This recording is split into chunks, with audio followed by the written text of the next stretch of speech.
Llegamos hoy, amigo oyente, en nuestro estudio de este libro de Job, a una parte que es obviamente una de las más importantes de todo este libro. Confiamos que usted nos llevará en oración ante el trono de la gracia para que seamos capaces de brindar lo que este pasaje presenta. Hay grandes verdades en esta porción de la Escritura que de una manera u otra son un poco difíciles de presentar. Son grandes verdades que nosotros necesitamos en la actualidad. Nos encontramos en la última sección y usted recordará que tenemos una batalla verbal ante nosotros. Esto para la gente de esa época era mucho más emocionante que un encuentro de boxeo en nuestros días, por ejemplo. Estos tres amigos de Job se habían alineado contra él y lo estaban atacando por todos los flancos. Ellos trataban de derribarlo y hacerle admitir que él era un gran pecador, que había cometido algún gran pecado. Todos ellos se enfrentan al problema desde un punto de vista diferente, pero todos llegan a la misma conclusión, de que Job es un hipócrita y que él está escondiendo un gran pecado. Su lógica se reduce a lo siguiente, que Dios no castiga a nadie en la misma manera en que Job está siendo castigado. Dios no permitiría que eso le sucediera a no ser que ese hombre haya cometido un gran pecado. Es así de sencillo y a la vez tan complicado. Y lo que ellos le están diciendo a Job es que tiene que confesar lo que ha hecho. Obviamente podemos ver que ellos han abandonado la lucha. Lo que hace esto más evidente es que el último de sus amigos, Sofar, ni siquiera ha querido contestar. Y ya que él no habla, Job continúa su discurso. Y nos hemos dado cuenta que es un discurso de gran extensión. Ellos lo han antagonizado tanto que él sale de su esquina, digamos, luchando con todo lo que tiene. Y lo que él está haciendo es defenderse. Y en el mismo momento en que él se defiende a sí mismo, por supuesto, él acusa a Dios. A eso se puede reducir su conversación. Lo que él está diciendo es que Dios está equivocado en este asunto. Suponemos que probablemente la cosa más equivocada que una persona pueda hacer es justificarse a sí mismo, ya que es Dios quien debe imputar el pecado. En el momento en que usted comienza a justificarse a sí mismo, amigo oyente, Dios inmediatamente tiene que señalarlo y decirle a usted lo que es. La verdadera sabiduría y la posición correcta es la de condenarnos a nosotros mismos y el inclinarnos ante Dios. Cuando hacemos esto, entonces Dios se convierte en nuestro justificador. No hay otra cosa sino ira para el que se justifica a sí mismo, y no hay sino gracia para aquel que se ha juzgado a sí mismo. Eso es algo muy importante. Ahora, como pudimos observar en nuestros programas anteriores, en el capítulo 29, Job se menciona a sí mismo más de 50 veces. Él habla de sí mismo de una manera que nos demuestra cuál es su problema. Ahora, en el capítulo 31, vemos que Job se menciona a sí mismo de una manera u otra más de 100 veces. Hay una cosa que podemos decir acerca de este hombre, y es que a él le falta cierta humildad. No observamos ningún quebrantamiento de espíritu aquí. Estos amigos no pudieron quebrantarle. Muchas personas que han leído este libro de Job lo han felicitado a él. Le han dado palmaditas en la espalda y le han dicho cómo se mantuvo firme, que él pasó la prueba. Pues bien, amigo oyente, ¿qué prueba fue la que él pasó? Él simplemente se defendió a sí mismo, pero no encontramos quebrantamiento de espíritu. Por tanto, sus amigos nunca pudieron ayudarle. La humildad es algo que nosotros admiramos en otros en la actualidad. Hace algunos años, un columnista escribió en uno de los periódicos de los Estados Unidos algo en cuanto a un político y un boxeador. Ese artículo revela algo que aún hoy el hombre del mundo admira. Permítanos citar una parte de ese artículo. Decía el columnista, quizá la debilidad más dañina de Adam Clayton Powell es su falta de habilidad para adoptar una posición humilde. El distinguido peso pesado de boxeo, Muhammad Ali, sufre del mismo defecto. La habilidad para utilizar los adornos de la humildad es un requisito ocupacional en ciertas clases de trabajo, particularmente en la política y en los campeonatos de boxeo. Y aquel que los desprecia invita a la venganza de un público ultrajado. En otra parte de ese mismo artículo dice, de la misma manera, Ali podría haber evitado las demandas públicas de su conscripción al servicio militar, dejando de hablar de su superioridad física. A nosotros nos gustan los campeones humildes. Después de haber dado una tremenda paliza a un pobre hombre para nuestra diversión, nosotros queremos que ellos se acerquen al micrófono y que digan que el otro luchó con valentía. Pero Alí nos hace enojar cuando viene al micrófono y califica a su rival de pobre diablo, un rival de muy poca calidad. Hasta aquí la cita de este artículo. Permítanos decir, amigo oyente, que esa es una característica de la naturaleza humana, el ser orgullosos. Y estos dos hombres mencionados en este artículo no son los únicos culpables de esto. Quizá parezcan ser un poco más desvergonzados o desfachatados en la forma en que lo hacen, pero es algo que caracteriza a toda la familia humana. Este asunto del orgullo, este asunto de elevarse a uno mismo. Pues bien, así es como encontramos a este personaje Job. Dios quiere que nosotros, cuando nos presentemos ante Él, como bien nos revela este libro, quiere que seamos reales, verdaderos ante Él. No podemos presentar una defensa por nosotros mismos. No hay ninguna manera posible de tratar de edificarnos a nosotros mismos como si fuéramos una gran persona o como que hemos hecho alguna cosa grande, porque estamos seguros que todo eso debe ser quebrantado. Llegará el día cuando el Señor estará contra todo aquello que es elevado, altivo, exaltado. Es muy sabio de nuestra parte el ocupar un lugar humilde, quebrantado, porque es desde ese lugar donde podemos tener una mejor visión de Dios y de su salvación. Hay mucho de esto de pasar al frente en los servicios de predicación hoy que nunca conduce a una verdadera salvación debido a que venimos con orgullo. Y pensamos que es uno de los pecados más grandes de la hora presente. Amigo oyente, ese era el problema que tenía Job. Nosotros no podemos hacer nada para mejorar o perfeccionarnos a nosotros mismos tratando de hacer rebajar las normas de Dios o tratando de hacer ver que Él está satisfecho con nosotros. Estamos en peligro si creemos de esa manera. Necesitamos humillarnos en vista de nuestro fracaso, pero tenemos que mantenernos unidos a las grandes verdades de Dios. Vamos a poder apreciar de una manera muy especial que es el espíritu quebrantado y contrito el que Dios quiere que sea parte de aquellos que le pertenecen. Job se está justificando a sí mismo en lugar de justificar a Dios. Y estos amigos condenan a Job por eso, pero no lo llevaron al punto donde él debía condenarse a sí mismo. Eso es algo importante que debemos apreciar. Eso es lo que debemos comprender, que debemos justificar a Dios. El apóstol Pablo dijo, ¿qué pues diremos? ¿Que hay injusticia en Dios? En ninguna manera. Esto se lleva a cabo únicamente cuando tomamos el lugar con un espíritu humilde y contrito. Nos preguntamos si usted ha notado alguna vez en la palabra de Dios las referencias que tenemos sobre este asunto de ser contrito y cómo Dios aprueba eso. Escuche usted lo que dice el Salmo 34, versículo 18. Leemos allí, cercano está Jehová a los quebrantados de corazón, y salva a los contritos de espíritu. Aquí tenemos el arrepentimiento.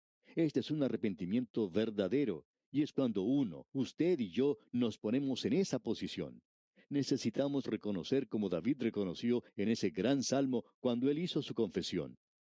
También en el Salmo 51, versículo 17 dice, los sacrificios de Dios son el espíritu quebrantado. Al corazón contrito y humillado no despreciarás tú, oh Dios. Amigo oyente, usted no puede aproximarse a Dios tratando de llevar a cabo algún arreglo. Usted no se acerca a Dios para hacer un intercambio con Él en términos iguales y darle a Él sus míseras bondades. Necesitamos reconocer hoy que este es un asunto de contrición y vemos eso a través de toda la palabra de Dios. Ahora, en el libro de Isaías, capítulo 57, versículo 15, dice, porque así dijo el alto y sublime, el que habita la eternidad y cuyo nombre es el Santo.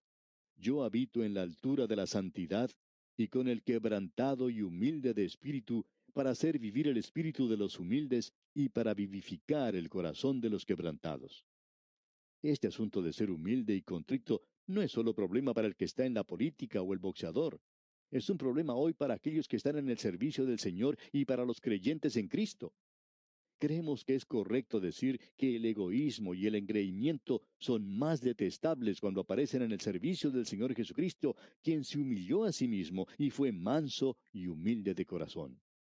Cuán diferente a Él es el ver orgullo hoy en las vidas de aquellos que mencionan su nombre y dicen ser creyentes. En esta sección que vamos a considerar hoy, no creemos que Job luzca muy atractivo. Veamos lo que él dice aquí en este discurso final. Él va a decir algo más, pero va a cambiar su forma de hablar después de esto. Hemos dicho todo esto a manera de preámbulo al capítulo 31. Tenemos en este capítulo que Job se está dando palmaditas en la espalda. Él continúa haciendo eso. Lo que él está diciendo aquí es que él no es culpable de un pecado común, ordinario, sensual, sino que es una persona bastante buena.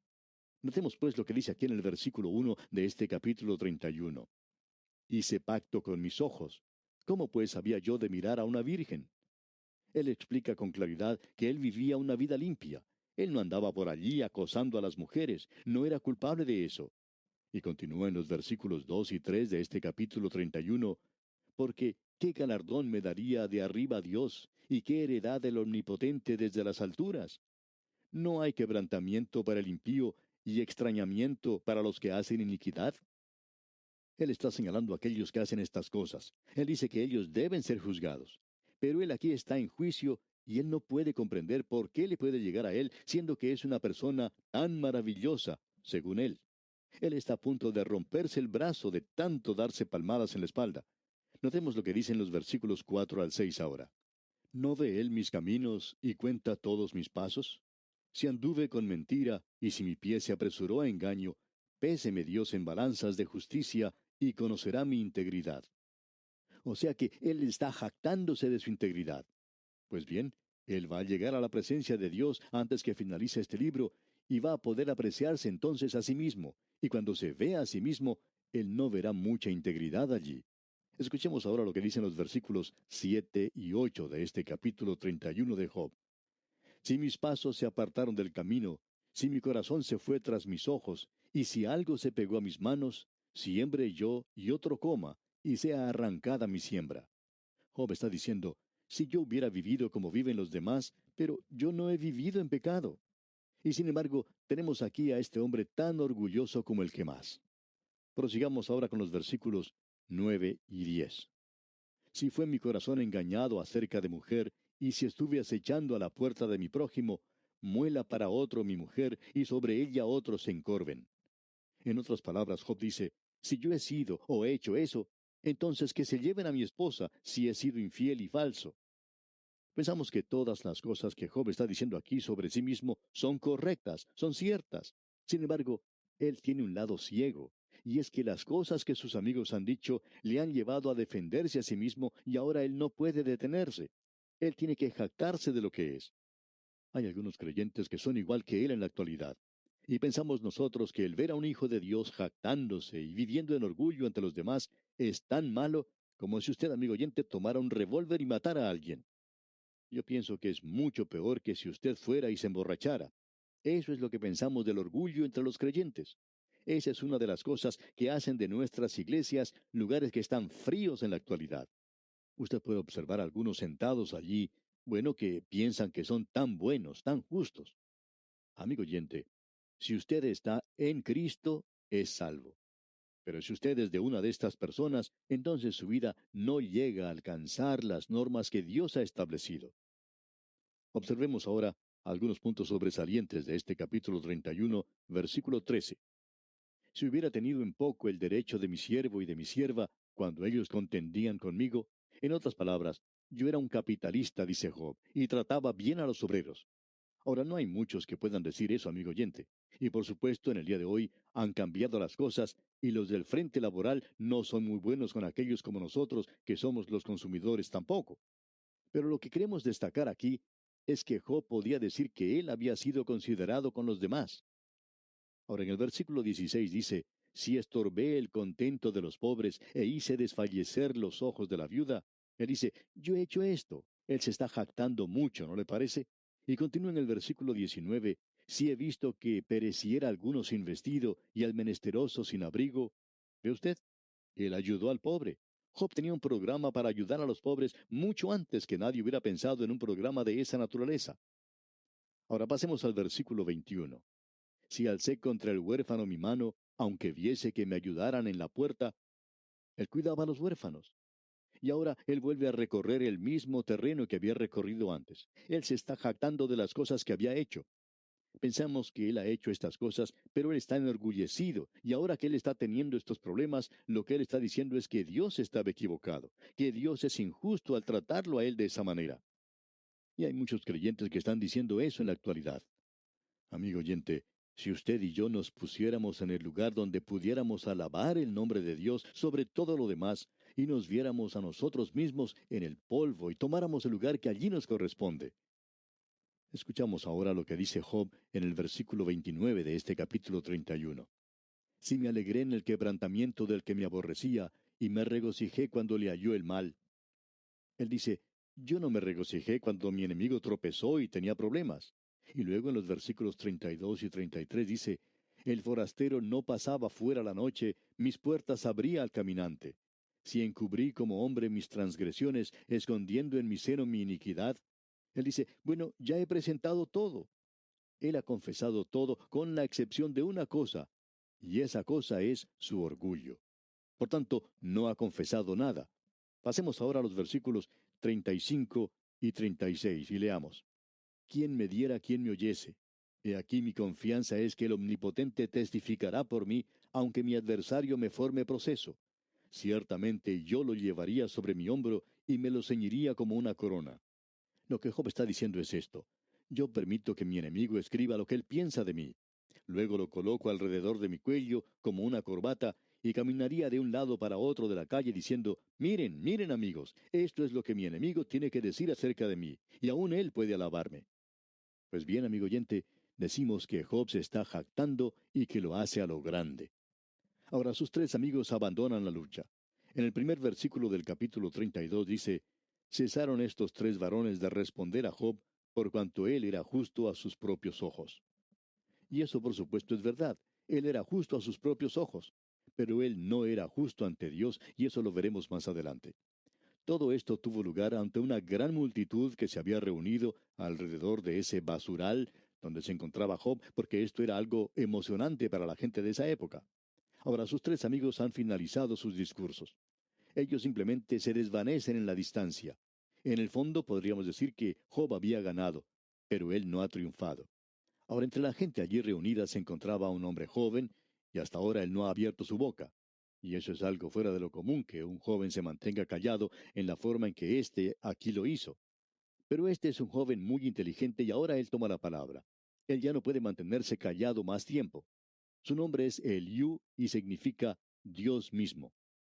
El joven alaba y tiene mucho que decir. Él vio que los amigos de Job no tenían ninguna respuesta para él y que había dos cosas. Escuchemos lo que él dice aquí en el versículo 2. Entonces Eliú, hijo de Baraquel Busita, de la familia de Ram, se encendió en ira contra Job. Se encendió en ira por cuanto se justificaba a sí mismo más que a Dios. Aparentemente, él era miembro de una de las tribus árabes de ese día. Se encendió en ira por cuanto se justificaba a sí mismo más que a Dios, dice aquí. Ahora Job se estaba justificando a sí mismo en lugar de justificar a Dios, lo que quiere decir que él estaba diciendo que Dios estaba equivocado, que Dios había cometido una equivocación muy grande en su posición. Y ahora Eliú va a hablar. Leamos el versículo 3. Asimismo se encendió en ira contra sus tres amigos porque no hallaban qué responder, aunque habían condenado a Job. Ellos no habían sido capaces de señalar el problema verdadero que tenía Job, y aún así estaban condenando a Job. Ellos no le habían ayudado para nada, cosa que es bastante obvia. Y ahora Eliú toma la palabra. En realidad, él no tiene la respuesta correcta, pero está mucho más cerca del punto que los demás. Y creemos que él prepara el camino finalmente para que Dios entre en esta escena. Luego conseguiremos una información de la oficina central que todos nosotros necesitamos conocer. Pero dejaremos esto para nuestra consideración, Dios mediante, en nuestro próximo programa. Por hoy, amigo oyente, vamos a detenernos aquí porque nuestro tiempo se ha agotado ya. Le invitamos pues a acompañarnos y mientras tanto, deseamos a usted una vida de estrecha comunión con el Señor.